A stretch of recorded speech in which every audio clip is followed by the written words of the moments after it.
आज के इस रैपिड रिवीजन में हम लोग करने वाले हैं the climate of Europe. Europe के क्लाइमेट को हमें आज चमकाना है भाई लोग। इसके पहले वाली क्लास में हमने यूरोप के फिजिकल फीचर्स देखे थे, हमने इंपॉर्टेंट सिटीज देखी थी, बहुत सारी बातें ऑलरेडी समझ ली थी। आज के लेक्चर में हम इसे क्लाइमेट को बिल्कुल धमाकेदार तरीके से चमकाने वाले हैं। तो यूरोप का बहुत प्लेजेंट क्लाइमेट है। देखो, जो मेजर एरिया है यूरोप का वो एक ओशियनिक सी के पास में है, ठीक है। इस कारण से पूरे यूरोप में माइल्डर टेम्परेचर होता है। जस्ट दिस एरिया, जो ये एरिया है बेटा, जो बिल्कुल लैंड से चिपका हुआ है, यहाँ पर आपको एक्सट्रीम क्लाइमेट यानी कि ईस्टर्न यूरोप में एक्सट्रीम क्लाइमेट आपको देखने को मिलेगा। नॉर्थ यूरोप की अगर हम बात करें तो long colder winters and short cooler summers. जितना आप पोल के पास रहोगे उतना ज्यादा ठंडा आपका एरिया टेम्परेचर रहेगा। साउथ यूरोप में आप बात करोगे माइल्डर विंटर्स, जितना साउथ में रहोगे उतने विंटर्स जो है वो माइल्ड यानी कि कम होते जाएंगे। वेस्टर्न यूरोप में ज्यादा रेनफॉल होगी। क्यों भैया? क्योंकि ये क्या है, ओशन के पास में है। ये जो है ईस्टर्न यूरोप लैंड के पास में है, इसी कारण से यहाँ पर कम रेनफॉल होगी। क्या क्या चीजें जो है बेटा क्लाइमेट को अफेक्ट करती है यूरोप के? तो लैटिट्यूड डेफिनेटली, जितना आप इक्वेटर के पास, जितना पोल के पास रहोगे उतना ठंडे रहोगे, जितना इक्वेटर के पास रहोगे उतने गर्म रहोगे। तो यूरोप में बात करें तो मोस्ट ऑफ द यूरोप जो है बेटा उसका टेम्परेट लैटिट्यूड है, मतलब कि ऊपर वाला जो पार्ट है बेटा, ऊपर वाला जो पार्ट है वो फ्रिजिड जोन यानी कि पोल के एकदम पास है, तो वो एकदम ठंडा रहता है। बाकी का जो पूरा यूरोप है वहां पर टेम्परेट क्लाइमेट यानी कि बहुत ठंडा क्लाइमेट नहीं है, नॉर्मल माइल्डर क्लाइमेट वहां पर है। नियरनेस टू वाटर बॉडी, जैसा मैंने तुम्हें कहा कि पूरा यूरोप जो है except for the eastern part, पूरा यूरोप पानी के आसपास है। इस कारण से यहाँ पर मॉडरेट क्लाइमेट देखने को मिलता है, बहुत एक्सट्रीम क्लाइमेट देखने को नहीं मिलता है। Now let's talk about the climatic reason of Europe. तो हम देखेंगे आर्टिक क्लाइमेट, सब आर्टिक क्लाइमेट।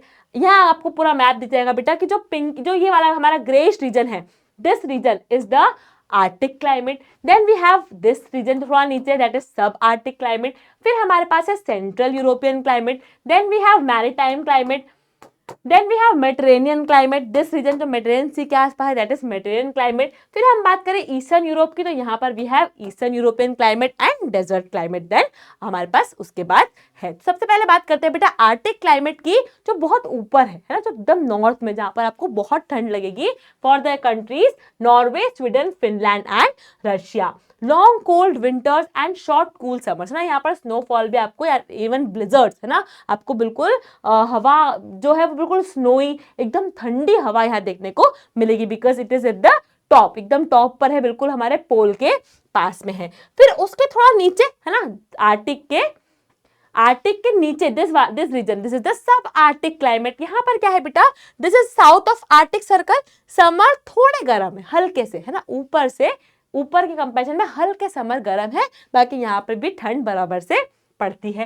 फिर बात करें मैरीटाइम क्लाइमेट की, यानी कि जो हमारा ये वेस्टर्न वाला जो ब्लूइश कलर में है, दिस क्लाइमेट इज मैरीटाइम, जहां पर बहुत भयंकर बहुत झमाझम बारिश देखने को मिलती है। Warm summer, cool winters and rainfall throughout the year आपको देखने को मिलेगी। ब्रिटिश आयल, northern Spain, western France, Netherland, Denmark, Belgium, Germany and western Norway are some of the parts of Europe, जहां पर आपको इस तरह का क्लाइमेट देखने को मिलेगा। बात करते हैं सेंटर की, जो हम थोड़ा सेंटर में अगर आ जाए, यहाँ जो हमारी कंट्रीज हैं, this is the central European climate. यहाँ पर भैया Germany, southern Sweden and eastern France में आपको इस तरह का क्लाइमेट देखने को मिलेगा, जहाँ summers are warmers, winters are cooler and rainfall is mostly in summer.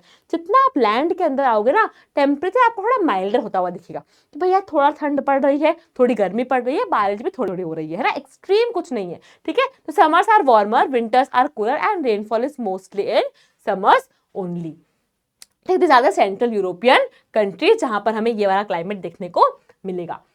Next बात करें हम ईस्टर्न यूरोपियन क्लाइमेट की, जो हमें ईस्ट तरफ देखने को मिलेगा, this pinkish region is eastern European climate. यहाँ पर क्लाइमेट कैसा है बेटा, यहाँ पर यहाँ पर क्लाइमेट आपको मिलेगा, there is great variation in temperature, hot summers and cold winters found in Finland, Poland, Russia, Baltic state and चेक रिपब्लिक एंड ऑल्सो स्लोवाकिया। तो यहाँ पर बहुत एक्सट्रीम डिफरेंस देखने को मिलेगा, क्योंकि ये नदी के बिल्कुल पास में नहीं है, पास में कोई ओशन नहीं है, तो वेरिएशन आपको बहुत एक्सट्रीम यहाँ देखने को मिलेगा कि भाई समर्स में बहुत हॉट है समर्स एंड विंटर्स में कोल्ड विंटर्स है, एंड यहाँ पर रेनफॉल इज मिनिमल है ना, मिनिमल रेनफॉल यहाँ पर देखने को मिलती है। Finland, Poland, Russia, Baltic state, चेक Republic and Slovakia some of the countries जहां पर आपको ईस्टर्न यूरोपियन क्लाइमेट देखने को मिलेगा। नेक्स्ट बात करते हैं डेजर्ट क्लाइमेट की, that is extremely hot climate, सबसे गंदा जो हमारे इंडिया के राजस्थान वाले एरिया में क्लाइमेट देखने को मिलता है, सेम यहाँ के डेजर्ट वाले एरिया में देखने को मिलता है। कैस्पियन सी से लेकर यूरल माउंटेन तक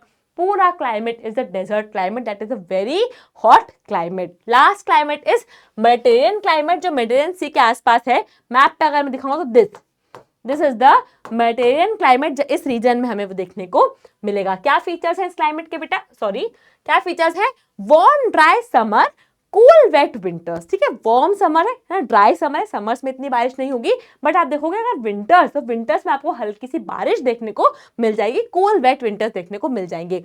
south westerly bring winter rain to the countries around Mediterranean sea, है ना। तो जो हवाएं जो हमारे साउथ वेस्ट से मेडिटेरियन सी में होते हुए जब ऊपर यूरोपियन कंट्रीज में आती है तो वो हल्की बहुत बारिश यहाँ पर लेकर डेफिनेटली आती है, जो स्पेन, फ्रांस, इटली और ग्रीस जैसी कंट्रीज में आपको देखने को मिलेगी। तो आई होप यूरोप का क्लाइमेट, वेजिटेशन और यूरोपियन पूरा आपको रीजन जो है अच्छे चमक गया होगा। मिलूंगी आपसे अगली क्लास में जहां पर हम लोग आगे के कॉन्टिनेंट्स को समझने वाले हैं। Thank you so much, bye bye, take care everyone.